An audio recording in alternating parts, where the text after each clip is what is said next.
I have a story for you about raccoons and why I'm terrified of them.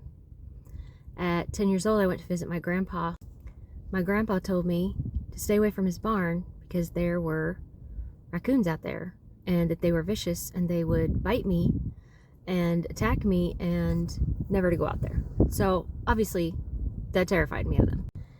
Fast forward and I have 5 young kids. So we went camping and we got the kids all tucked down into their sleeping bags and settled for the night and sat around the campfire, him and I, to just have some grown-up adult time.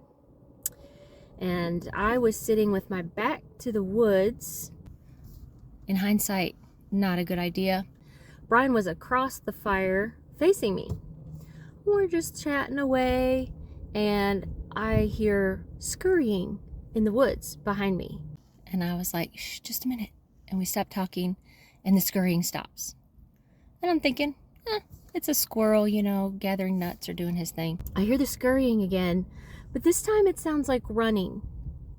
And it doesn't just sound like running, it's running toward me. Whatever it is, it's getting closer. It's running straight for me. I have a split second thought of, do I be very still or do I run?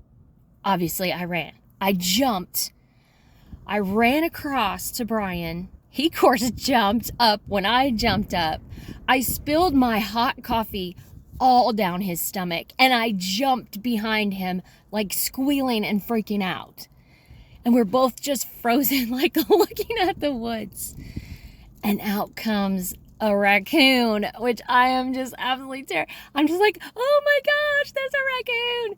And so the raccoon and my husband, they look at each other for a second. And then my husband does something I never expected. He goes, "Rah!" and got as big as he could and as loud as he could. And that little raccoon, bless his heart, he looked at my husband like, oh my word. And he turned around and he skittered back into the woods. So we had corn for dinner, corn on the cob.